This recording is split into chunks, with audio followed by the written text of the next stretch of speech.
이 긴장감이 지금 고조되고 있는 모습입니다. 네. 서로 이제 공격을 주고받았는데 트럼프 대통령은 계속해서 강력 응징을 예고하고 나섰습니다.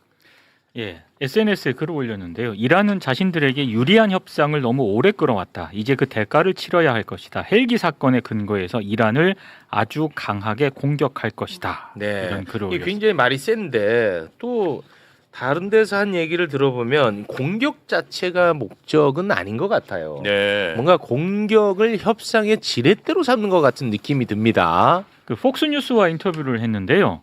이란의 발전소와 교량에 대한 공습이 임박했다. 그것들을 무력화할 수 있다. 정말 합의에 가까워졌다.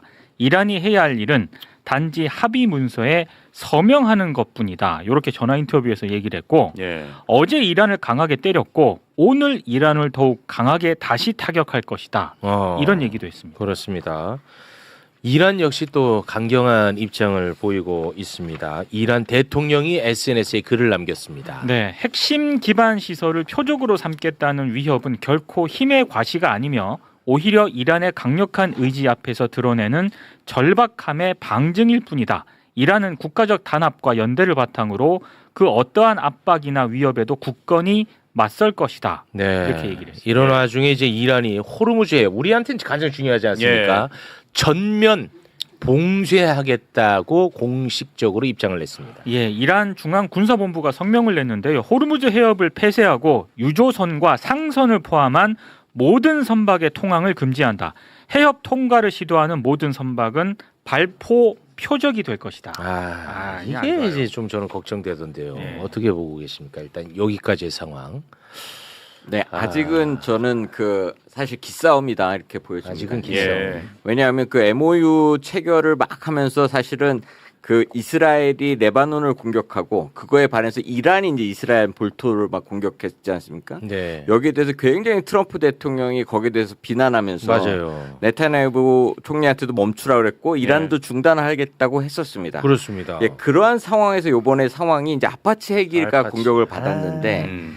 그러면서 그 당시에 트럼프 대통령이 했던 얘기가 미군이 사망하지 않으면 네. 자기가 전쟁을 다시 일으킬 생각이 없다라고까지 얘기를 했는데 아파치 헬기가 공격을 받았습니다. 예. 다만 그 사망자가 발생하지는 않았는데 네. 그래서 이것을 보복하지 않을 수 없는 상황이었다고 보여집니다. 근데 여기에 이제 이번에 쏜 게 토마호크 미사일 48발을 공격을 했는데 네, 그랬더라고요. 이게 사실상 이게 순항 미사일이고 굉장히 정밀 타격용 미사일입니다. 그러니까 예. 무슨 얘기냐면 엄청난 그 데미지 피해를 주려고 했던 그런 미사일은 아니었다는 얘기죠. 만약에 정말로 이란을 굉장히 세게 때리려고 하면 네. 통상 미군들이 하는 게 전략 폭격기입니다. 굉장히 많은 밤을 갖다가 폭탄을 엄청 싣고 와서 뭐 통상 그렇게 해서 작년 12일 전쟁도 끝내버렸던 것처럼 벙커버스터를 막 어마어마하게 핵심 주요 지부에 떨어뜨리고 이랬을 텐데 토마호크 미사일은 한 1,500km를 날아가서 10m 오차안에 떨어뜨리는 굉장히 정밀 타격 미사일입니다. 요거를 갖고서 특히 그 이란군 방공 시스템, 뭐 레이더 이런 데를 공격했다는 것은 사실 아직까지는 위협용이다. 그러면서 종전 얘기를 하고 있기 때문에 예. 아직은 기싸움의 시간이 남아 있는데 어떤 느낌을 받냐면 역시 전쟁을 시작하는 것보다 끝나는 게 굉장히 어렵다. 이 말씀을 꼭 드리는 게 제가 저번에 6.25 전쟁 말씀드리면서 1년을 사실 전투를 하고 2년을 협상하면서 고지전이 벌어졌듯이 예. 그런 식의 공방의 고지전이 지금 만들어지고 있다. 그래서 지금 그래서 기싸움은 좀 더 갈 것 같습니다. 저도 우려스러운 게 이란이 이제 다시 폐쇄시켜 버리겠다고 했던 것이 그걸 풀려면 또 어떻게 하냐 또 협상 국면으로 가는 겁니다. 이번에 또 뭐 발표한 것 같던데요. 발표했죠. 했죠. 거봐. 이 발표도 문제야. 하고 미군도 발표했고 그래서 인도 그 배를 맞춰갖고 인도에서 그 미국 대사를 초치하고 막 이런 일들이 반복되는 예. 것인데 이것이 이제 기싸움으로 더 간다.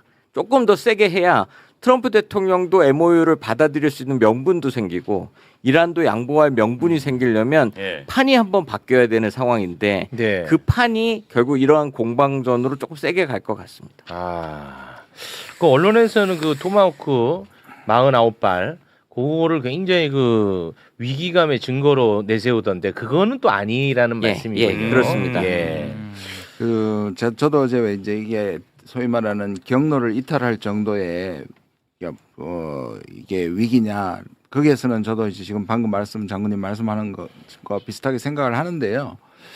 이제 그 시간을 끌면서 이란의 놀라운 회복력이 그 군사기지 회복하고 네, 뭐 다 복구하고 그러더라고요. 그다음에 지금 이란이 이런 상황에서 이란 동결 자금을 미국이 풀어주면 네. 이란은 그 전보다 전쟁 전보다 더 강해질 수 있다고 얘기하는 거고.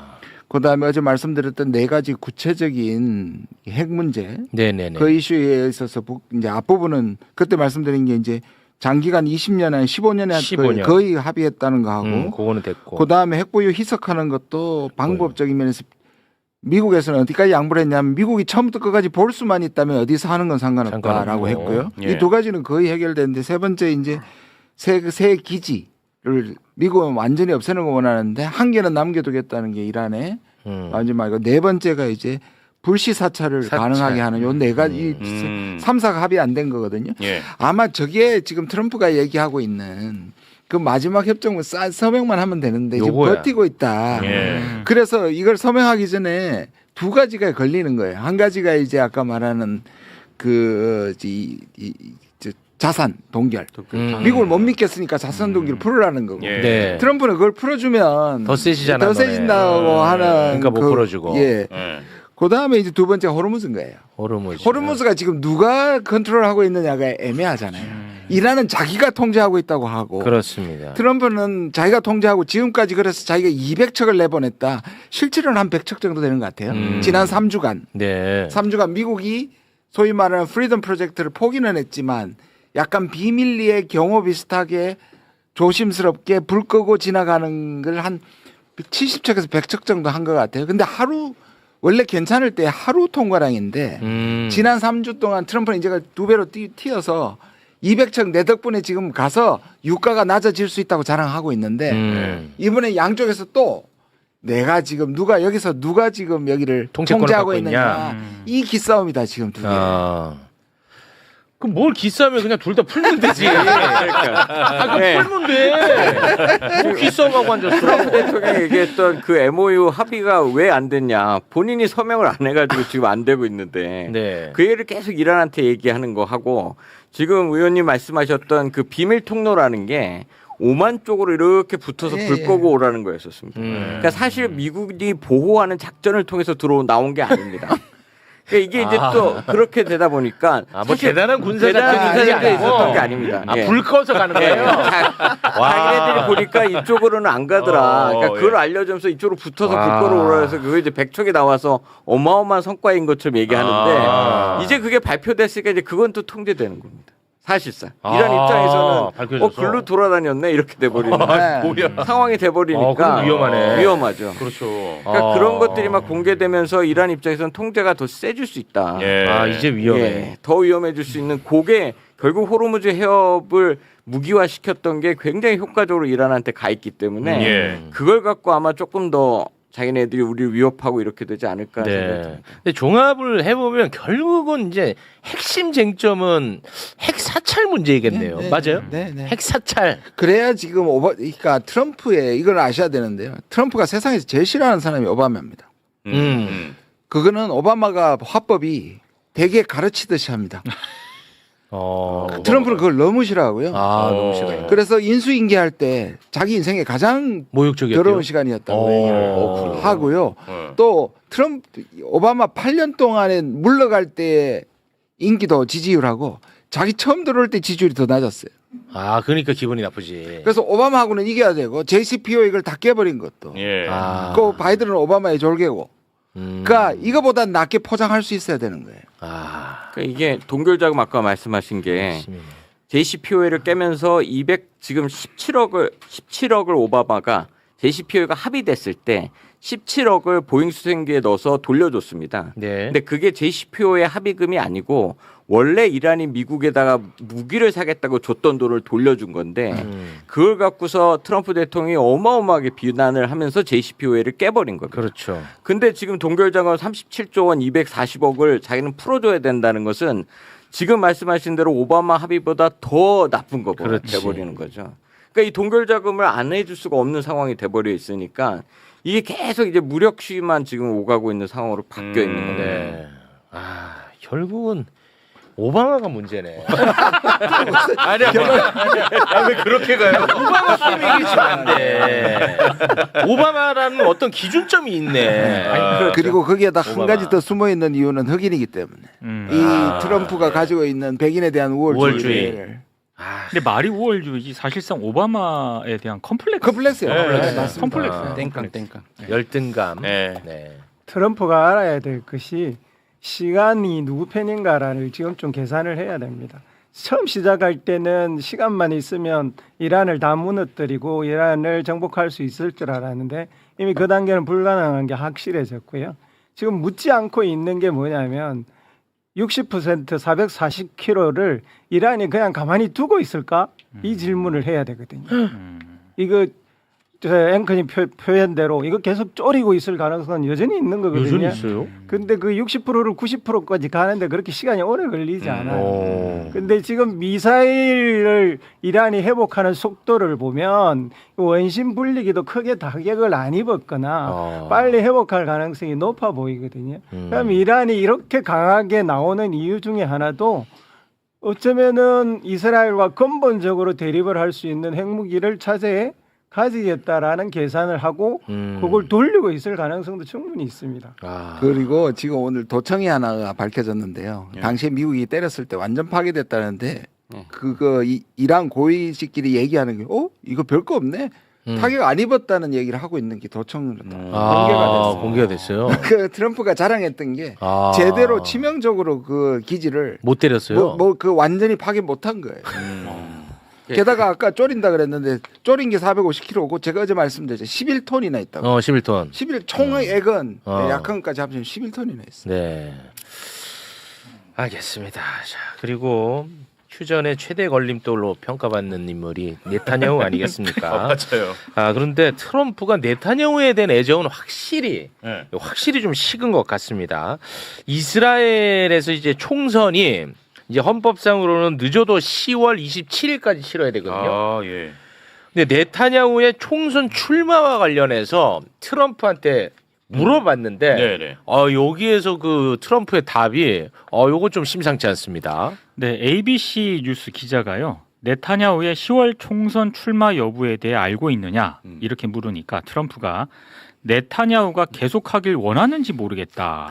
그는 전시 총리 아니냐. 와, 이거는 서로- 완전히 버리는 거거든요. 서로 욕설 한번 주고받더니 완전히 지금 쏠았네. 요거 완전 버리는 거거든. 예. 그러니까 이제 네타냐후가 아주 다급해지지 않겠습니까? 예. 그래서 지금 이스라엘의 집권당이 바로 공식 성명을 내버렸어요. 네타냐후 총리는 다가오는 선거에 출마한다. 왜 그렇게 읽어요? 제가 정확하게 읽었어. 정확하게 읽었어요.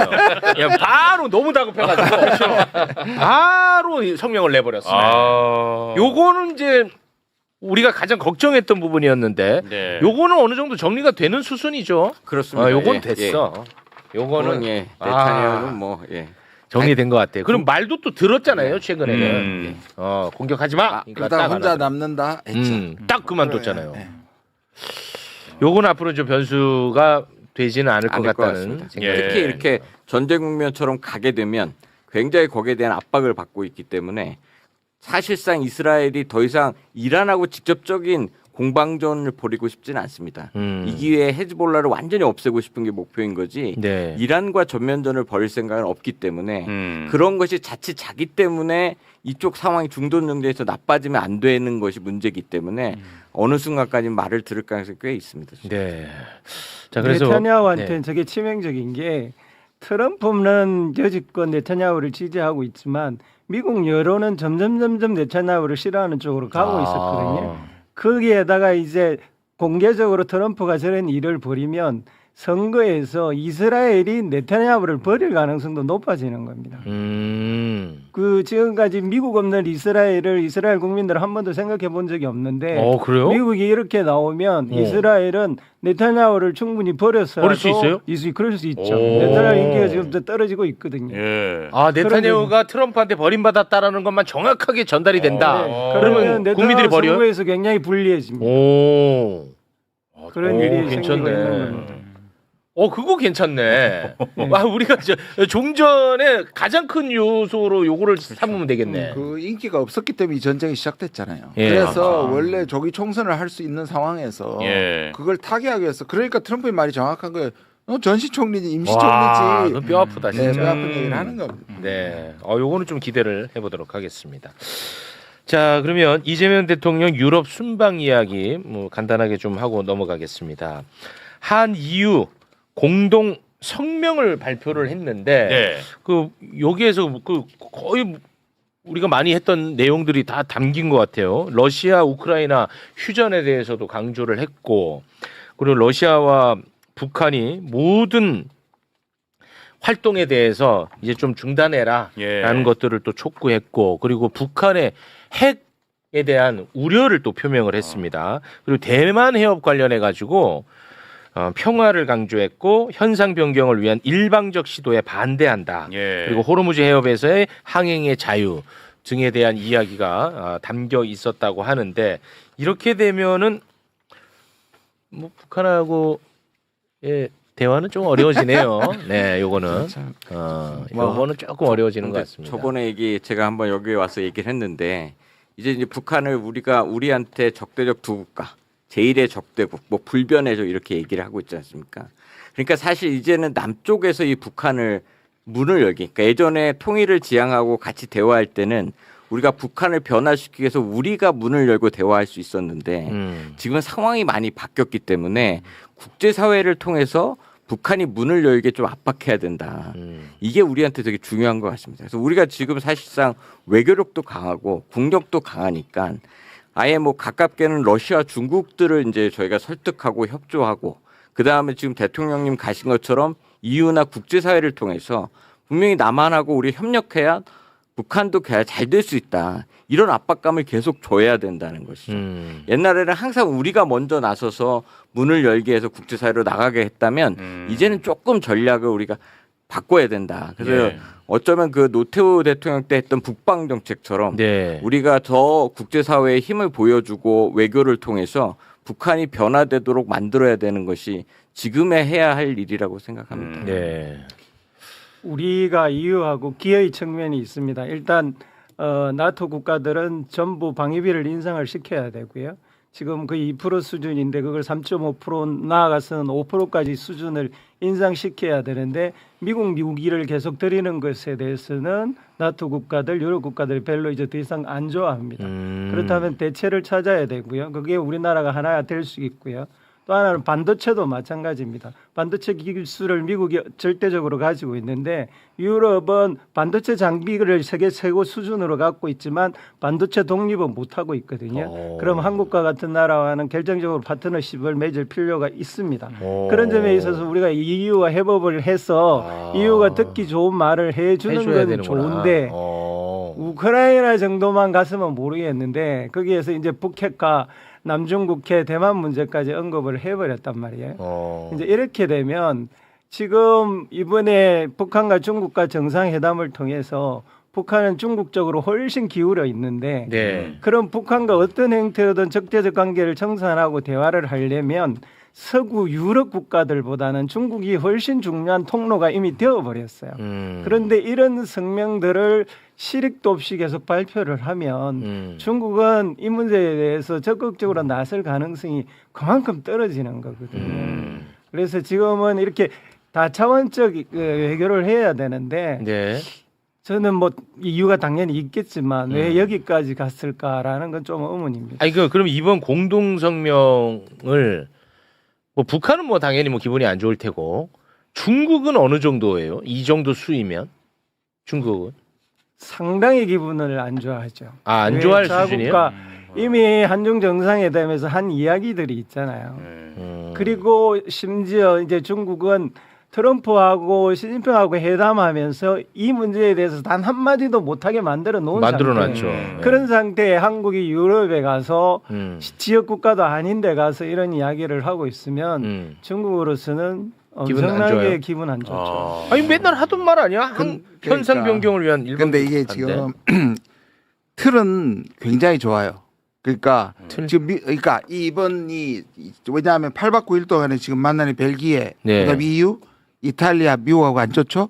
또 교황청 만나서 북한 방문 요청하고 그다음에 프랑스도 미국하고 안 좋은데 G7에서 프랑스가 초청을 했어요. 예. 이거는 지금까지 UAE, 남아공, 브라질, 인도, 미국이 싫어하는 캐나다까지 뭔가 미국에게 뭐죠? 미국의 린치를 당하는 국가들이 뭔가 연대할 수 있는 배경을 만들어 놨는데. 네네네. 아, 그 틀이 좋아. 그 틀이 연대는 틀은 좋은데 좋아. 이 지금 내용 출발이 뭔가 미국이 세계 무역 질서나 이런 걸 흐트리는 거에 대해서 좀 뭔가 반대하는 미국의 저런 횡포에 대해서 연대하는 게 좋았을 텐데 역설적으로 그 전에 미국이 강조하던 거 또 유럽이 계속 한국한테 우크라이나 무기 대라 참전해라고 끊임없이 요구해 왔거든요. 네. 그러니까 그 얘기도 확인해주고 지금 말씀하신 것처럼 북핵 문제 얘기 안 하고 오히려 중국 가서는 대화로 끌어내라고 부탁해놓고 또 북핵을 얘기해버리고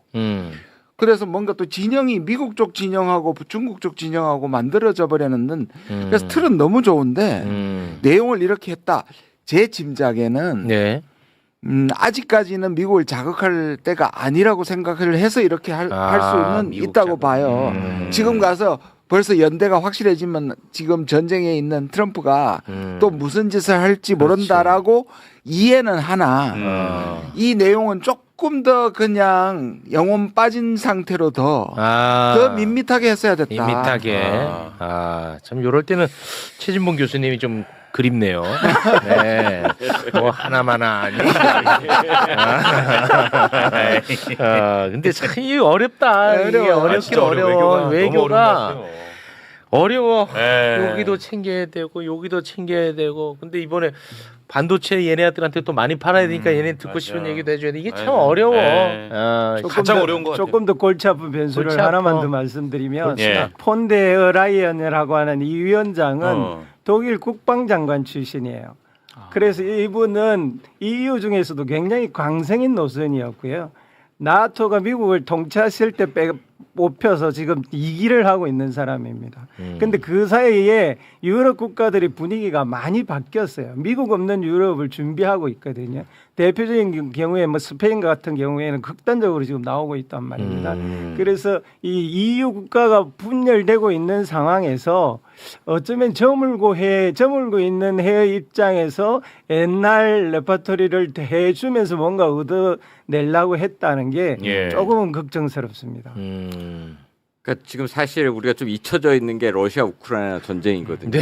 근데 사실상 거기도 지금 굉장히 치열합니다. 전쟁하고 있어요? 예, 그러니까 이란 전쟁에 이렇게 가면서 사실 우크라이나 입장에서는 패트리어트 체계가 아예 방공 체계가 안 들어와 있는 게 지금 문제여서 그걸 계속 EU한테 얘기하고 있습니다.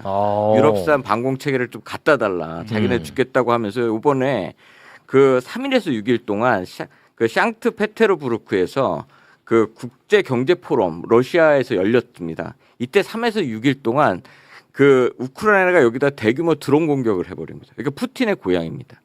대규모 드론 공격을 해갖고 석유 터미널이 화재가 나버립니다. 그리고 러시아는 이제 키우 수도에다가 미사일 73발, 드론 656대를 공격을 하는 거예요. 그러니까 사실 러우 전쟁이 이란 전쟁 때문에 더 확산되고 있는 분위기였고 이러한 차원에서 EU를 이제 대통령 가셨기 때문에 당연히 EU 측면에서는 이 전쟁에 대해서 러시아를 적으로 규정하고 이거에 대한 협력을 요구할 수뿐이 없는 상황인 거죠.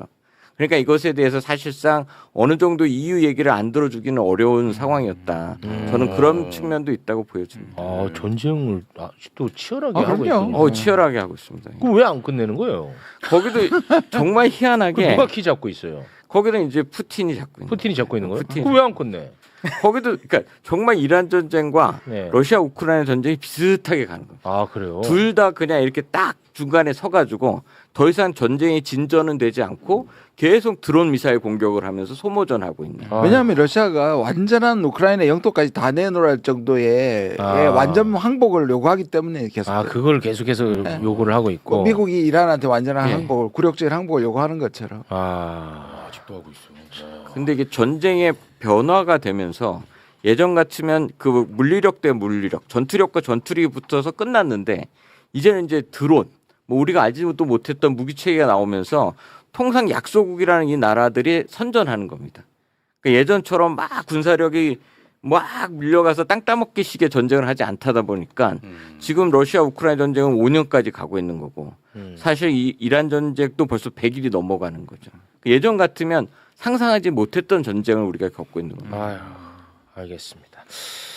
자, 뭐 지금 계속해서 마지막 질문으로 드리고 있는데 미국 이란 전쟁 끝나겠죠? 이분들도 잘 모르는 거예요. 아니 그 누군가는 이걸 또 장기전을 예. 예상하시더라고요. 오늘 그 구티에레스가 그 재밌는 말에 ceasefire이 아니라 lesser fire다. 그러니까 이게 휴전이 아니고 전쟁이 낮은 강도로 계속 지속되고 있는 거다. 사실상 그렇잖아요. 휴전 뭐 종전 얘기하면서 지금 조금씩 계속 전쟁이 되고 있다. 그러니까 이런 식으로 계속 갈 가능성도 배제할 수 없죠. 하나는 뭔가 될 것 같은데. 트럼프가 내일 끝난다는 말을 38번 예. 합니다 지금까지. 그래요? 그 38번이에요? 어쩐지 내가 좀 피곤하더라고. 그럼 나도 여기서 한 38번 하는 거야. 어쩐지 피곤하대. 아니 근데 이번에 생일도 좀 우리가 기대했고 월드컵 기대했거든. 그러니까요. 이게 참 어렵네. 그러니까 그런 계기가 이제 저는 9월 24일 아직 미중 정상회담 2차가 미중 정상회담으로 또 보고 계시고. 그래서 거기까지는 가지 않을까 이렇게 생각합니다. 이거 참 어렵네. 어려워. 알겠습니다. 자, 세 분과는 여기서 인사 나누도록 하겠습니다. 세 분 대단히 고맙습니다. 감사합니다. 감사합니다.